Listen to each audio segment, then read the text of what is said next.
today. I'm the organizer with Young Americans for Liberty on campus. We're a group, we're a political group. We're not associated with the Democrats or Republicans. But we like to fight for a free society, one that we believe individuals have their choices, they make responsible choices, and we'll be held responsible for those choices. We meet on Wednesdays at 6 o'clock in room 207. Please come by next Wednesday. We'll be meeting there. And our event is helped out by Seacoast Liberty, the Free State Project, Campaign for Liberty, Lambda Chi Alpha, and College Republicans are also co-sponsoring this event. And I'd like to bring up Evan West with Lambda Chi Alpha to introduce their club. Thank you.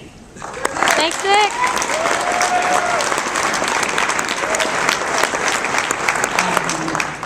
My name is Evan West. I'm an associate member of Lambda Chi Alpha. I'd like to thank all of you for coming out. And again, I'd like to thank the College Republicans and Young Americans for Liberty for co-sponsoring this event with us. They put in a lot of hard work behind the scenes to make this happen. We really couldn't have done it without them. Most importantly, though, I'd like to thank Brother Ron Paul of our Theta Pi chapter for coming to speak. It's always a pleasure.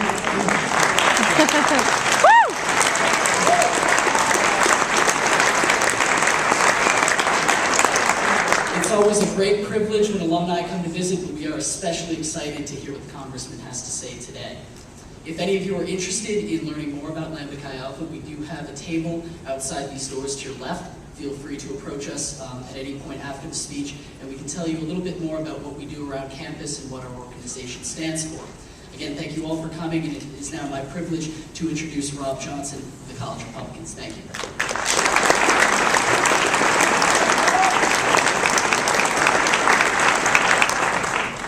Thank you everyone for coming today.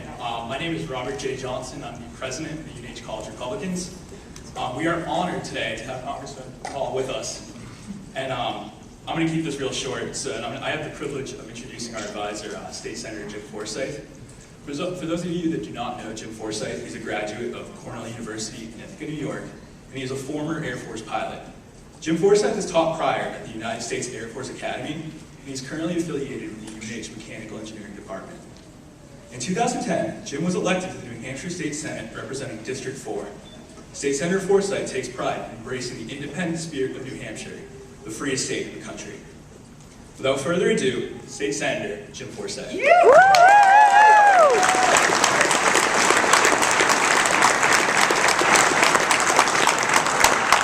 Thank you. Besides the honor of having Dr. Paul here today, it's really great to see two groups that I really admire here. Sorry about the fraternity. I was Sigma Alpha Epsilon. Any brothers here?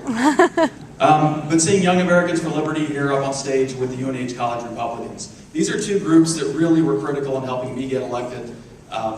They had a boot camp where about 30 or 40 Young Americans for Liberty came out, knocked on doors for me over one weekend, knocked on over 1,000 doors.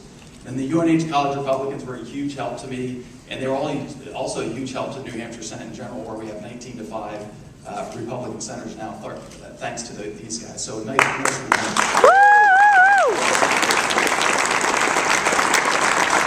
I think these two groups should be together because the Republican Party should stand for liberty. I also want to recognize Zach Azem.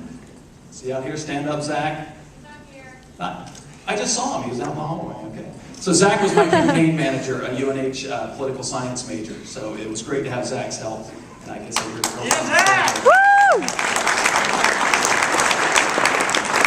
So rather than give a big, long, factual introduction of Dr. Paul, what I want to do is talk a little bit about my story and why I'm here today.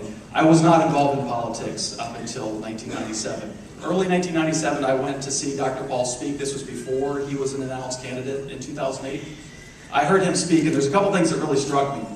First, he talked about the Soviet Union and the Soviet collapse, and how we had some of the same issues here in our country, and that we may be headed for a financial collapse because of that. And I was somebody who traveled to the Soviet Union in '84 and '86, back before the collapse, and I remember my Soviet studies teacher had predicted the collapse a few years prior. So that's something that really hit me, because I saw the Soviet collapse. I did see the similarities like he saw, that not many people in America do see, but they're starting to see now. And so that really struck me. I had never heard a political candidate make that comparison, much less somebody in office. The other thing that really hit me that I really enjoyed was his talk about too much military interventionism. I was somebody who served for 12 years in the Air Force, and I had flown combat support operations for Bosnia, Somalia, and Iraq. And it was always frustrating to me that we didn't go to Congress to declare war. It was always frustrating to me that, and a lot of times it seems like we're defending other countries rather than our own. So that was something that really resonated with me.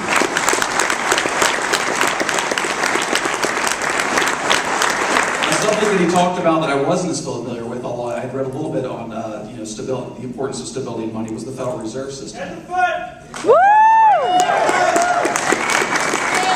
So this was something, the first two items really resonated with me and made me really want to get active, and the second was something that really made me want to educate myself, and I think that's true of a lot of Americans. Because you fast forward to 2010, and if you look, there's a lot more understanding of the Federal Reserve System, especially because of the financial crisis that we've had recently.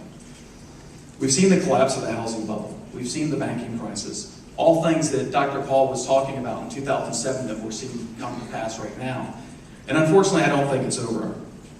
We've got trillions of dollars in deficit spending now every year. We've had trillions of dollars of liquidity added to attempt to stop the collapse of our currency. Instead, we are facing potential great inflation. We're starting to see it in oil and food.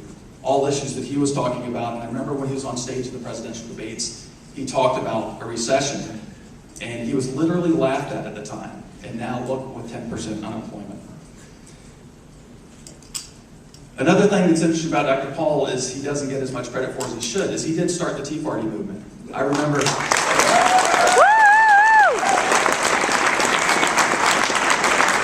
going down to speak at the Boston Tea Party in 2007, which was essentially a campaign rally for Dr. Paul, but really around the issues. And I spoke there in 2007 about foreign intervention. And then later on, people would ask me, are you a Tea Party candidate? I said, well, I did speak at a Tea Party meeting in 2007. They said, well, but the Tea Party started in 2008, didn't it? No, it started in 2007 with Dr. Paul and these ideas. So, sorry. And if you look at what's happened in the modern Tea Party movement, because it has kind of, other people have jumped on board. If you look, I think the Tea Party really has started to really embrace and understand the issue behind the Federal Reserve. When I go to different meetings with these guys, they're really starting to get it. Unfortunately, the Tea Party has not unitarily embraced the idea of cutting back on our intervention overseas. That's something, if you're a true fiscal conservative, you have to start talking about. But I was very encouraged at CPAC, that discussion among conservatives is happening now. And it's thanks to Dr. Paul. So please welcome to the stage tonight a doctor who's delivered over 4,000 babies, a man who's been a member of Congress and always stood up for the U.S. Constitution, a man I very much respect and admire, and welcome him to the free state of New Hampshire, Dr. Ron Paul.